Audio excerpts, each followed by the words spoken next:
Fukup Coach Dr. Kalasana et son équipe vous souhaitent la bienvenue dans le deuxième épisode du tutoriel « Comment être un raté total », présenté par Denise. Merci Yves. Dans l'épisode d'aujourd'hui, nous allons partager avec vous 5 autres exemples de pensées négatives. Même si vous devriez déjà avoir maîtrisé un ou deux de ces comportements, vous pouvez vous retrouver dans une situation où votre imagination doit être sollicitée pour utiliser toute sa panoplie de comportements négatifs. Découvrons maintenant les comportements du 6e au 10e. Comportement négatif numéro 6, ne pas savoir communiquer avec les autres. Évitez de créer des relations avec vos voisins et l'employé gentil du magasin. Vos voisins veulent probablement que vous leur apportiez quelque chose de l'épicerie ou que vous nourrissiez le chat lorsqu'ils ne sont pas à la maison. Et le commis veut simplement que vous dépensiez plus d'argent. Soyez arrogant envers les personnes qui sont d'un niveau social inférieur. Et condescendant envers le personnel de service, ils le méritent. Mais attention, si vous ne pouvez éviter de créer des relations dans votre vie professionnelle, ne manquez pas non plus l'occasion de réduire votre cercle de connaissances dans votre vie privée, surtout si elles font l'effort de rester en contact régulièrement avec vous. Comportement négatif numéro 7, la procrastination. En tant que raté, vous remettez constamment les choses à plus tard afin de mener une vie aussi confortable que possible. Cela vous donne un sentiment de liberté et d'indépendance. Ainsi, pour chacune de vos tâches, vérifiez si elle est ennuyeuse et réellement importante, ou si elle se résout d'elle-même tôt ou tard. Si vous avez peur d'échouer ou peur du succès, il serait réellement stupide d'accepter un tel défi. Dites-vous, je ne suis pas stupide. Et espérez que les autres s'en occuperont. Attention, évitez de vivre dans le présent ou de vous demander, par exemple, si vous changeriez quelque chose si aujourd'hui était le dernier jour de votre vie. Comportement négatif numéro 8, ignorez l'opinion des autres. Ne suivez en aucun cas les conseils de votre entourage. Car en tant que raté, vous savez presque tout, et même si c'est plutôt superficiel. Si on vous demande comment résoudre les problèmes politiques ou économiques actuels, donnez une réponse très détaillée. Si vous devez justifier votre opinion, scandez que n'importe quel idiot le sait. Vous êtes convaincu d'être dans le vrai et êtes prêt à argumenter éternellement. Mais faites attention, ne vous laissez pas décourager si un petit malin vous accuse de souffrir de distorsions cognitives et d'évaluer vos capacités comme plus grandes qu'elles ne le sont. Comportement négatif numéro 9, n'achetez que des produits gratuits ou bon marché. Le moins cher et le mieux est votre devise. Peu importe que les chaussettes bon marché se déchirent rapidement, que vous transpiriez davantage dans votre pull en polyester que si vous aviez opté pour le coton biologique plus cher, ou que l'offre bon marché pour vos vacances soit un désastre. Vous comprenez la phrase « Celui qui achète bon marché, achète 2 fois » comme étant le signe que vous pouvez alors vous permettre encore plus d'offres à prix réduit. Faites attention, soyez sceptique lorsqu'un petit malin veut vous faire croire qu'il ne peut pas se permettre des choses bon marché. Comportement négatif numéro 10, être envieux et rabaisser les autres.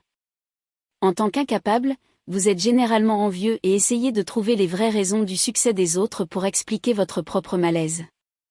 Des connaissances ont-elles plus d'argent que vous? Alors ce sont des criminels ou alors des escrocs. Sont-elles populaires? Alors ce sont des manipulateurs. Sont-elles en bonne santé? Alors, ils ont été mal diagnostiqués. Les autres vivent-ils un mariage heureux? Alors ils ne font que faire semblant pour garder la face. Je t'aime. Mouah. Bien souvent, vous ne voulez pas être propriétaire des biens dont vous êtes jaloux. Cela vous suffit d'être en colère parce que d'autres peuvent réaliser et obtenir ce qu'ils souhaitent dans leur vie.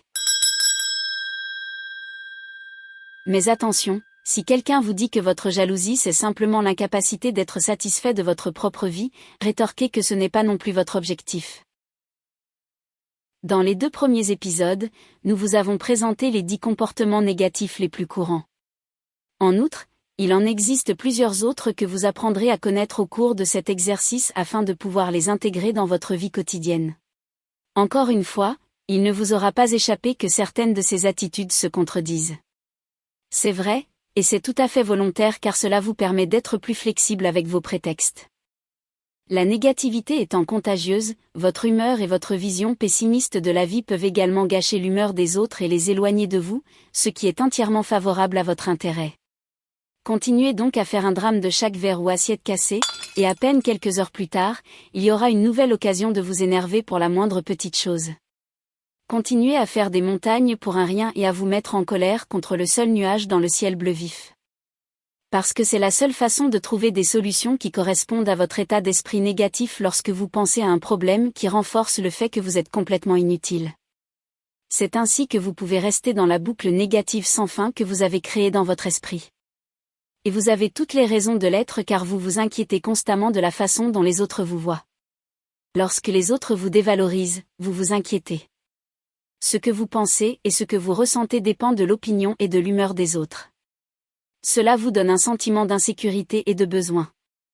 Vous avez peur des personnes qui vous entourent et pensez constamment à la façon dont elles pourraient se comporter à votre égard. Dans votre imaginaire, vous êtes toujours la victime.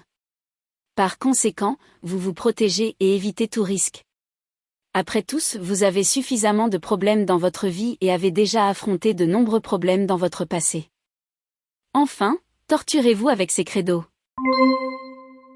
Je dois plaire à tout le monde. Je suis victime de l'injustice. Je suis toujours le plus stupide. Je n'ai pas le droit d'être bon. Je ne mérite pas de reconnaissance.